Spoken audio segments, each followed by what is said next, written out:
Assalamualaikum warahmatullahi wabarakatuh.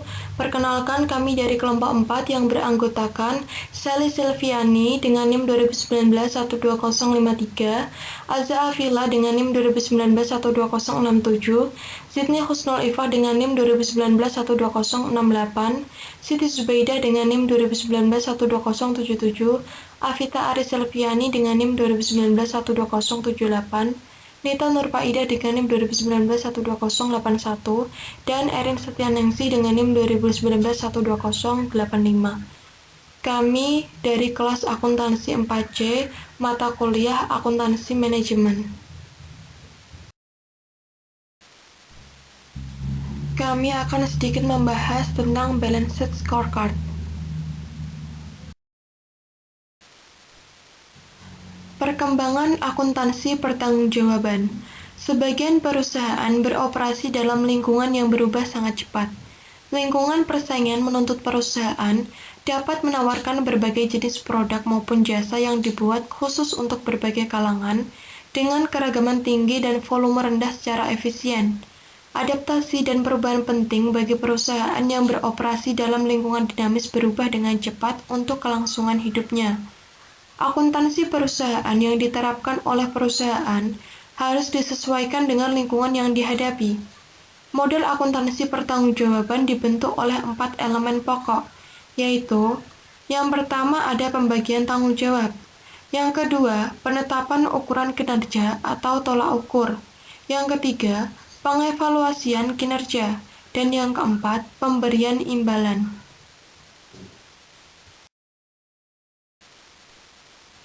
Model akuntansi pertanggungjawaban berbasis fungsional, menekan kinerja keuangan suatu unit organisasi dan mengevaluasi serta memberikan imbalan kinerja menggunakan standar berbasis keuangan yang statis.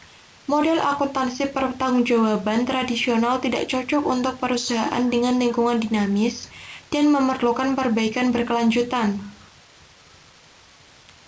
Model akuntansi pertanggungjawaban berbasis aktivitas melakukan perubahan mendasar bagaimana tanggung jawab dibebankan, diukur, dan dievaluasi dengan menambah perspektif proses terhadap keuangan yang sebelumnya sudah ada dalam sistem akuntansi pertanggungjawaban berbasis fungsional.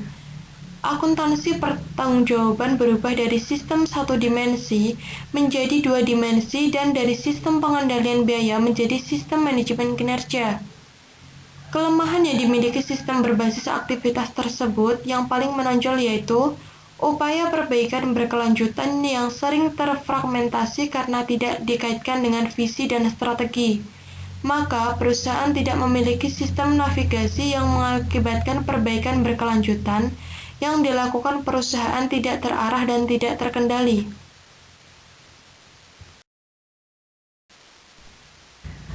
BSC adalah sistem manajemen kinerja berbasis strategis yang mengidentifikasi tujuan dan ukuran dalam 4 perspektif yang berbeda, yaitu 1.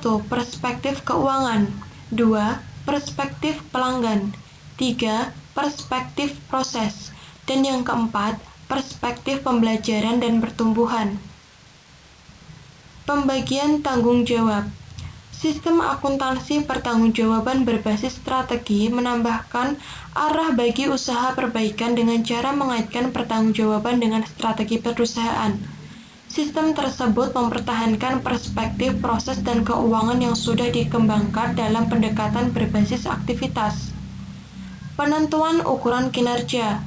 Pendekatan berbasis strategi mempertahankan standar berorientasi keuangan dan proses yang sudah ada dalam sistem berbasis aktivitas, termasuk konsep nilai tambah dan standar dinamis. Berbagai ukuran kinerja diintegrasikan sehingga saling konsisten dan mendukung. Oleh karena itu, ukuran kinerja dapat digunakan untuk mengkomunikasikan strategi dan tujuan organisasi.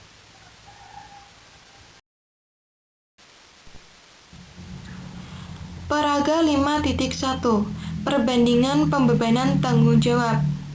Dalam pertanggungjawaban berbasis aktivitas, yang pertama, tidak dikaitkan dengan strategi. Yang kedua, efisiensi sistem secara menyeluruh. Yang ketiga, akuntabilitas tim. Yang keempat, perspektif keuangan.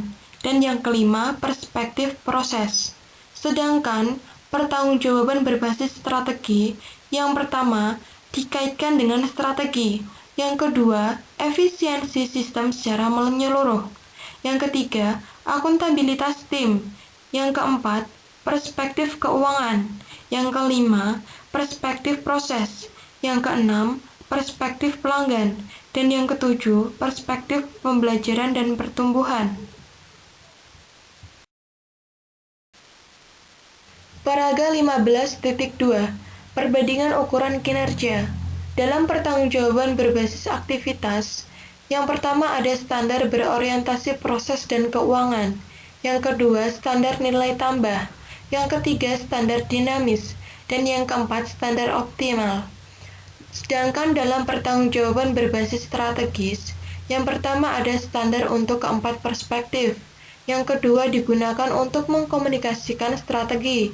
Yang ketiga digunakan untuk membantu menyelaraskan tujuan. Yang keempat dikaitkan dengan strategi dan tujuan. Dan yang kelima, ukuran yang berimbang. Ukuran berimbang berarti ukuran yang harus dipilih harus berimbang antara ukuran historis atau lag dan ukuran prediktif atau lead, antara ukuran objektif dan ukuran subjektif, antara ukuran keuangan dan ukuran non-keuangan, dan antara ukuran eksternal dan ukuran internal.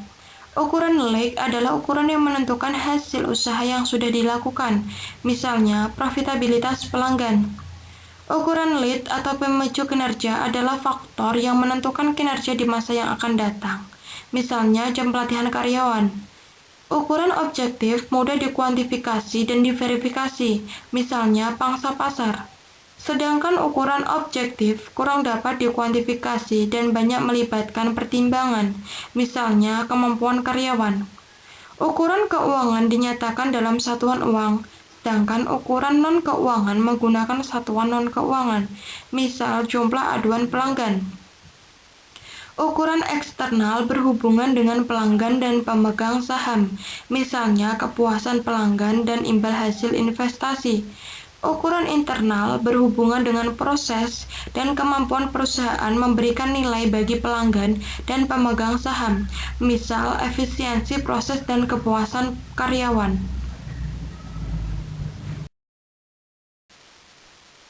Pengukuran dan evaluasi kinerja.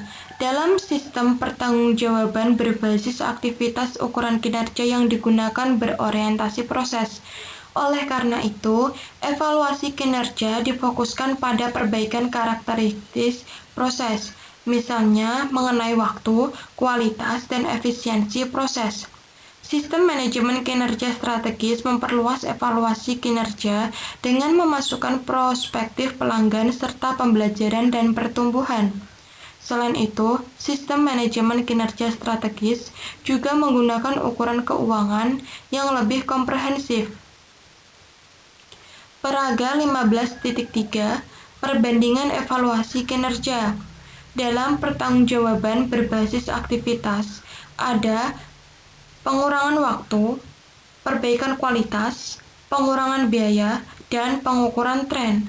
Sedangkan dalam pertanggungjawaban berbasis strategis, yang pertama ada pengurangan waktu, yang kedua ada perbaikan kualitas, yang ketiga ada pengurangan biaya, yang keempat ada pengukuran tren, yang kelima ada peluasan jumlah ukuran atau metrik, yang keenam ada target yang ketat, untuk keempat perspektif.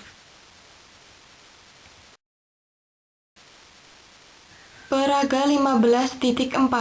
Perbandingan pemberian imbalan. Dalam pertanggungjawaban berbasis aktivitas, yang pertama ada kinerja dievaluasi berdasar dua dimensi. Yang kedua ada imbalan tim. Yang ketiga ada peningkatan gaji. Yang keempat ada promosi dan yang kelima ada bonus bagi laba atau bagi hasil. Sedangkan dalam pertanggungjawaban berbasis strategis, yang pertama ada kinerja dievaluasi berdasar 4 dimensi, yang kedua ada imbalan tim, yang ketiga ada peningkatan gaji, yang keempat ada promosi, yang kelima ada bonus bagi laba dan bagi hasil. Pemberian imbalan Supaya sistem manajemen kinerja berhasil, sistem pemberian imbalan harus dikaitkan dengan ukuran kinerja. Sistem berbasis aktivitas dan strategis keduanya menggunakan instrumen keuangan untuk memberikan kompensasi kepada individu yang mencapai tujuan kinerja yang ditargetkan. Perbedaan utama kedua sistem tersebut dengan sistem pengendalian tradisional adalah imbalan tidak hanya didasarkan pada ukuran keuangan. Konsep dasar Balanced Scorecard. BSC memungkinkan organisasi berfokus pada strategi dengan cara menerjemahkan strategi organisasi menjadi berbagai macam tujuan dan ukuran kinerja operasional dalam 4 perspektif, yaitu perspektif keuangan, perspektif pelanggan, perspektif proses bisnis internal, dan perspektif pembelajaran dan pertumbuhan atau infrastruktur. Penerjemahan strategi. Kepala dan Norton mendefinisikan strategi sebagai pemilihan segmen pasar dan pelanggan yang akan dilayani oleh unit usaha. Pendefinisian proses bisnis internal penting dalam unit bisnis harus unggul dalam menyerahkan nilai yang diajukan kepada pelanggan di segmen pasar yang ditargetkan. Paraga 15.2 Perbandingan ukuran kinerja. Dalam pertanggungjawaban berbasis aktivitas, yang pertama ada standar berorientasi proses dan keuangan, yang kedua standar nilai tambah, yang ketiga standar dinamis, dan yang keempat standar optimal.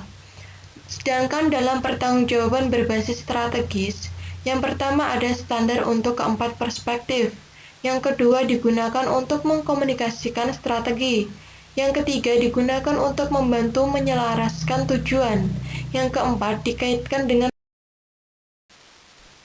Paraga 15.5 Proses penerjemahan strategi.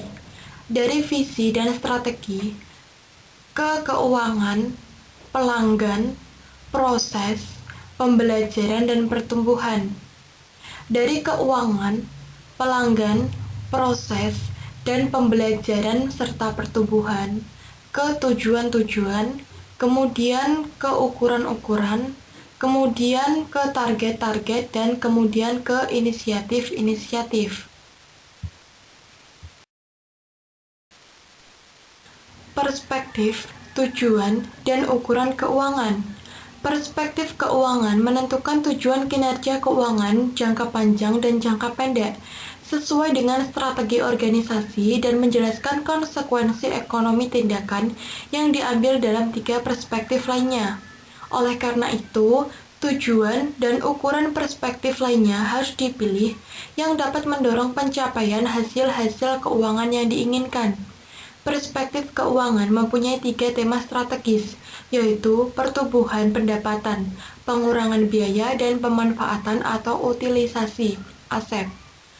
Tema tersebut menjadi dasar bagi pengembangan tujuan dan ukuran operasional yang spesifik. Ketiga tema tersebut dibatasi oleh kebutuhan manajer untuk mengelola risiko. Pertumbuhan pendapatan. Pertumbuhan pendapatan dapat dicapai dengan beberapa cara dan tujuan strategi harus mencerminkan berbagai kemungkinan tersebut. Di antaranya adalah tujuan-tujuan berikut: meningkatkan jumlah produk baru, menciptakan aplikasi baru terhadap produk yang sudah ada, mengembangkan pelanggan dan pasar baru, serta menerapkan strategi penentuan harga jual yang baru. Setelah tujuan operasional diketahui, kemudian dapat dirancang ukuran kinerja. Pengurangan biaya. Contoh tujuan pengurangan biaya meliputi pengurangan biaya per unit produk, per pelanggan, atau per saluran distribusi. Ukuran yang tepat untuk berbagai tujuan pengurangan biaya tersebut adalah biaya per unit objek biaya. Laporan yang memuat tren ukuran tersebut antar waktu dapat menunjukkan apakah biaya dapat dikurangi. Pemanfaatan aset. Perbaikan pemanfaatan aset merupakan tujuan yang utama. Ukuran keuangan pemanfaatan aset yang umum digunakan meliputi imbalan hasil investasi atau return on investment dan nilai tambah ekonomi atau economic value added. Manajemen resiko. Manajemen resiko yang berkaitan dengan strategi yang diterapkan merupakan tema strategi penting lain dan berlaku bagi ketiga tema keuangan strategis yang sudah dibahas sebelumnya. Diverifikasi, jenis pelanggan, lini produk, dan pemasok merupakan cara yang umum digunakan untuk mengurangi resiko. Paraga 15.6 Ringkasan tujuan dan ukuran perspektif keuangan. Tujuan pertumbuhan pendapatan yaitu meningkatkan jumlah produk baru, menciptakan aplikasi baru, mengembangkan pelanggan dan pasar baru, serta menerapkan strategi penentuan harga baru. Tujuan pengurangan biaya yaitu mengurangi biaya per unit produk, mengurangi biaya per pelanggan, mengurangi biaya per saluran distribusi. Tujuan pemanfaatan aset yaitu meningkatkan pemanfaatan aset. Sedangkan ukuran pertumbuhan pendapatan yaitu persentase pendapatan dari produk baru, persentase pendapatan dari aplikasi baru, persentase pendapatan dari sumber baru, dan profitabilitas produk dan pelanggan. Ukuran pengukuran biaya yaitu biaya per unit produk, biaya per pelanggan, biaya per saluran distribusi. Ukuran pemanfaatan aset yaitu imbalan hasil investasi dan nilai tambah ekonomi.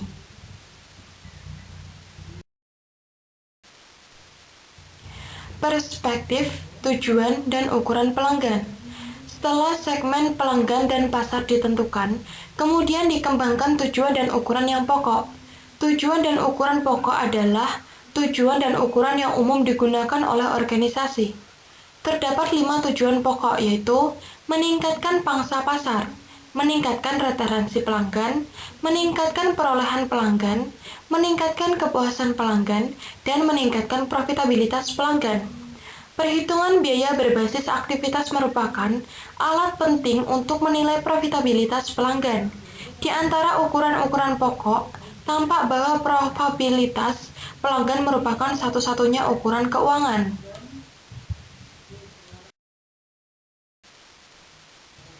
Nilai pelanggan.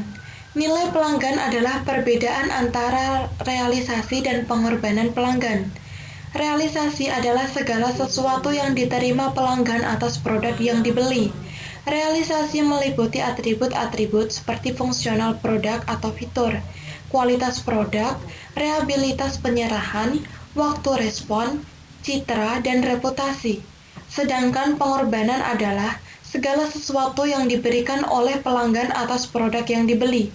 Pengorbanan meliputi atribut-atribut seperti harga produk, waktu yang diperlukan untuk mempelajari cara memakai produk, biaya operasi, biaya pemeliharaan, dan biaya pelepasan. Pengorbanan termasuk di dalamnya biaya purna beli, yaitu biaya yang dikeluarkan oleh pelanggan setelah pembelian. Semakin rendahnya biaya pengorbanan pelanggan dan biaya purna beli, maka akan semakin tinggi nilai pelanggan. Paraga 15.7 Ringkasan tujuan dan ukuran perspektif pangsa pasar. Tujuan pokok yaitu meningkatkan pangsa pasar, meningkatkan referensi pelanggan, meningkatkan akuisisi pelanggan, meningkatkan kepuasan pelanggan, meningkatkan profitabilitas pelanggan. Tujuan kinerja nilai yaitu menurunkan harga jual, menurunkan biaya purna beli, meningkatkan fungsionalitas produk, meningkatkan kualitas produk, meningkatkan keandalan pengiriman, dan meningkatkan citra dan reputasi produk. Sedangkan ukuran pokok yaitu pangsa pasar atau persentase pasar, persentase pertumbuhan pelanggan yang sudah ada, persentase pelanggan yang berulang, jumlah pelanggan baru, peringkat berdasar survei pelanggan, profitabilitas pelanggan. Ukuran kinerja nilai yaitu harga jual, biaya purna beli, peringkat berdasar survei pelanggan, presentasi retur, presentasi pengiriman tepat waktu, daftar waktu keterlambatan, dan peringkat berdasar survei pelanggan. Perspektif. Perspektif proses bisnis internal merupakan proses internal yang diperlukan untuk memberikan nilai kepada pelanggan dan pemilik. Proses adalah cara bagaimana strategi dijalankan. Perspektif proses mencakup identifikasi proses penting yang diperlukan untuk memengaruhi kepuasan pelanggan dan pemegang saham. Untuk memberikan kerangka yang diperlukan dalam perspektif ini, perlu ditentukan rantai nilai proses. Rantai nilai proses terdiri dari 3 proses, yaitu proses inovasi, proses operasi, dan proses layanan purna jurnal.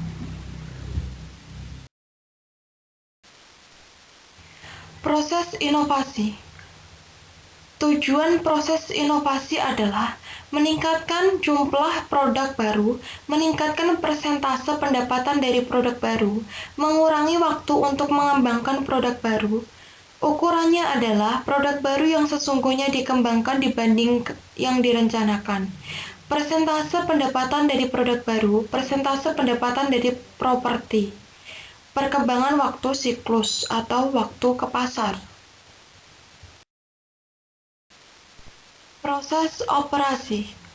Ada 3 tujuan proses operasi, yaitu meningkatkan kualitas proses.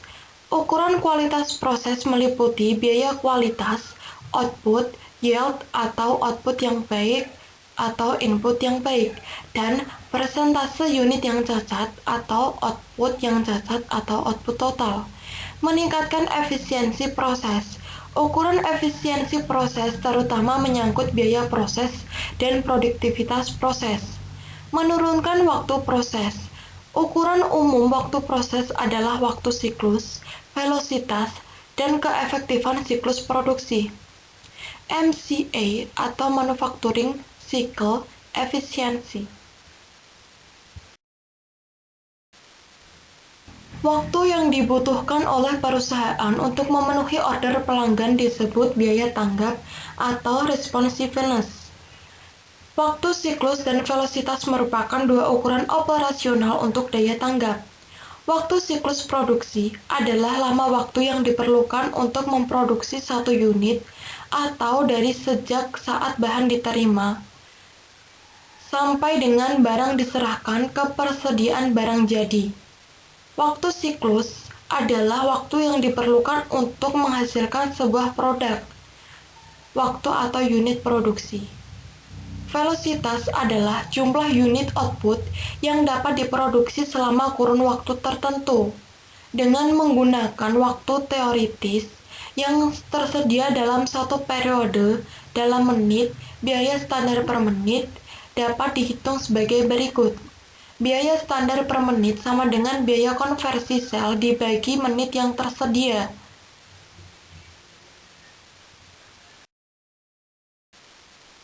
Paraga 15.8.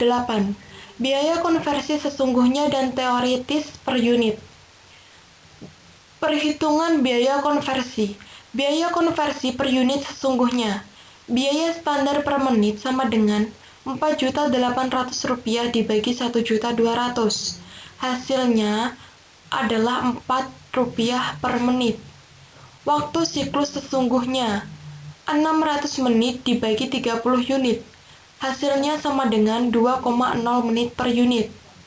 Biaya konversi sesungguhnya Rp4 dikali 2. Hasilnya adalah Rp8 per unit. Biaya konversi per unit teoretis. Waktu siklus teoretis sama dengan 60 menit dibagi 40 unit. Hasilnya yaitu 1,5 menit per unit. Biaya konversi ideal Rp4 dikali 1,5. Hasilnya yaitu Rp6 per unit.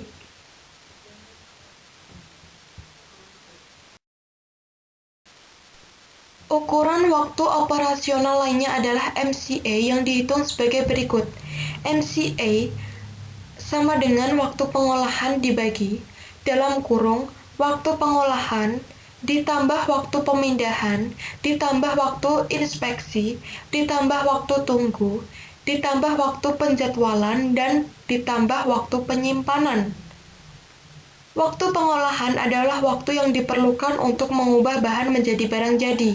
Aktivitas lainnya dan waktunya dipandang sebagai pemborosan dan tujuannya adalah mengurangi waktu tersebut menjadi nol.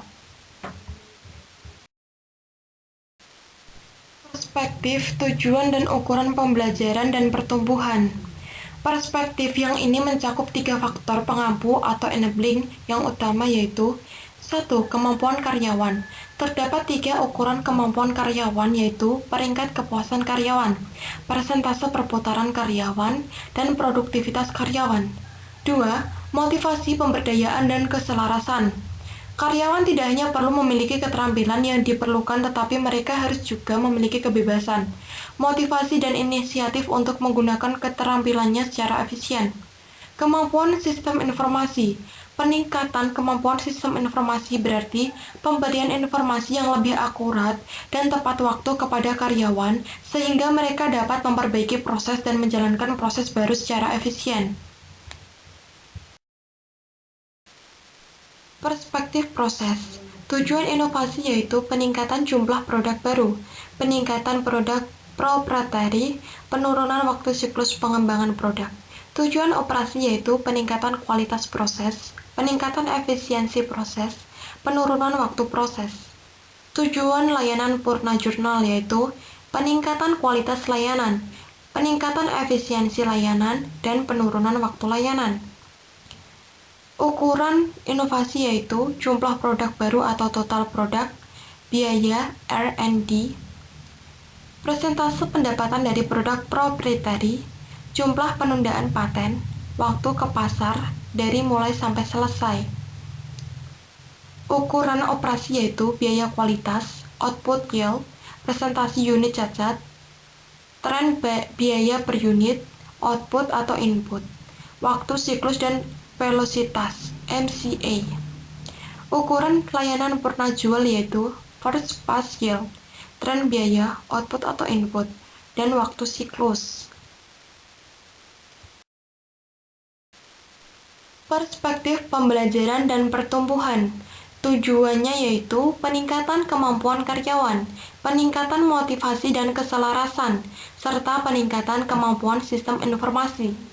Ukurannya yaitu peningkatan kepuasan karyawan, persentase perputaran karyawan, produktivitas karyawan, rasio pemenuhan pekerjaan strategis, persentase kebutuhan tenaga kerja penting yang dipenuhi, masukan per karyawan, masukan yang diimplementasikan per karyawan, persentase proses dengan kemampuan umpan balik seketika atau real time, persentase karyawan yang menghadapi pelanggan dengan akses online terhadap informasi pelanggan dan produk.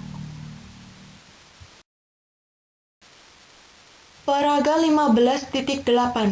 Biaya konversi sesungguhnya dan teoritis per unit. Perhitungan biaya konversi. Biaya konversi per unit sesungguhnya. Biaya standar per menit sama dengan Rp4.800 dibagi Rp1.200.000. Hasilnya adalah Rp4 per menit. Waktu siklus sesungguhnya 600 menit dibagi 30 unit. Hasilnya sama dengan 2,0 menit per unit.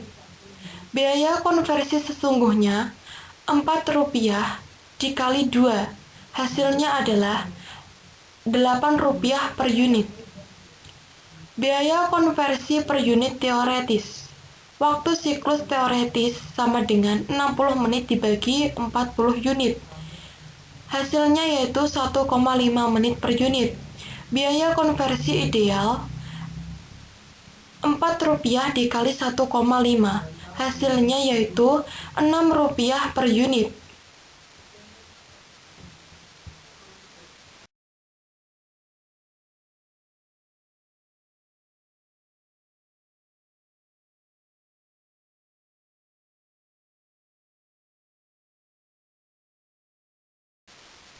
Paraga 15.11. Contoh strategi yang dapat diuji.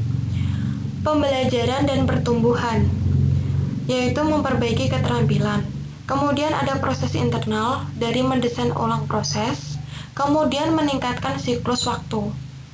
Adanya pelanggan, memperbaiki keandalan pengiriman, meningkatkan referensi pelanggan, meningkatkan pangsa pasar. Kemudian ada keuangan yaitu meningkatkan pendapatan, meningkatkan laba, dan menurunkan proses biaya. kemudian mencapai titik puncak yaitu meningkatkan nilai pemegang saham.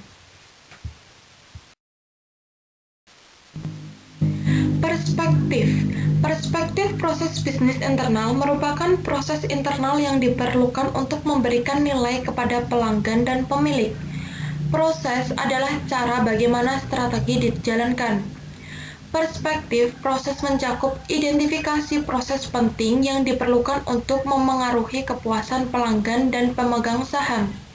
Untuk memberikan kerangka yang diperlukan dalam perspektif ini, perlu ditentukan rantai nilai proses. Rantai nilai proses terdiri dari 3 proses, yaitu proses inovasi, proses operasi, dan proses layanan purna jurnal. Keselarasan strategis. Pengkomunikasian strategi. Media yang dapat digunakan untuk menginformasikan strategi, tujuan dan ukuran BSI yaitu video, surat kabar, brosur, dan jaringan komputer perusahaan. Terperinci atau tidaknya sebuah informasi strategi yang dikomunikasikan masing-masing memiliki dampak sendiri terhadap perusahaan. Target intensif. Ekspektasi kinerja dikomunikasikan dengan menetapkan nilai target untuk ukuran-ukuran yang berhubungan dengan setiap perspektif. Manajer diminta pertanggungjawaban atas tugas yang dibebankan kepadanya dengan membandingkan nilai sesungguhnya suatu ukuran dengan nilai yang ditargetkan. Perancangan program kompensasi intensif dengan banyak dimensi merupakan pekerjaan yang kompleks. Setelah ditentukan bonus total, bobot yang mencerminkan arti penting relatif setiap perspektif digunakan untuk menentukan persentase bonus yang akan dibebankan kepada setiap perspektif. Alokasi sumber dana. Pencapaian target strategis mengharuskan sumber dana dialokasikan ke intensif strategis yang bersangkutan yang memerlukan 2 langkah mendasar, yaitu yang pertama, organisasi harus memutuskan banyaknya target strategis yang akan dicapai pada tahun yang akan datang. Proses penganggaran operasional harus dirancang guna menyediakan sumber daya yang diperlukan untuk mencapai kemajuan jangka pendek sesuai batas strategi.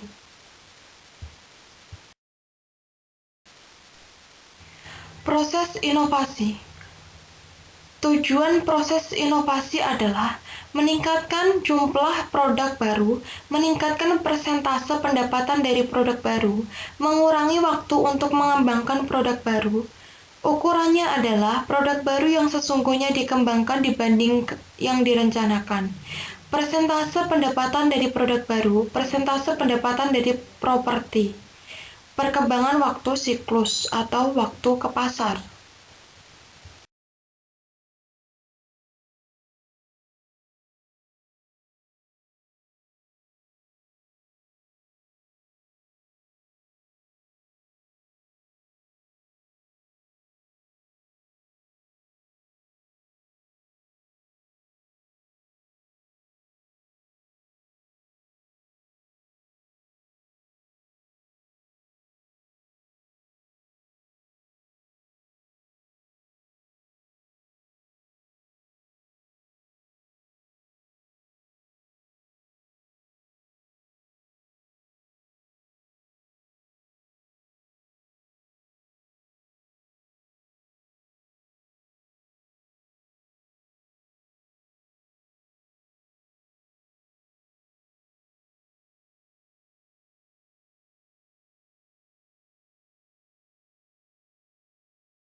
Sekian presentasi dari kelompok kami. Apabila ada kekurangan dan kesalahan, kami mohon maaf. Terima kasih. Wassalamualaikum warahmatullahi wabarakatuh.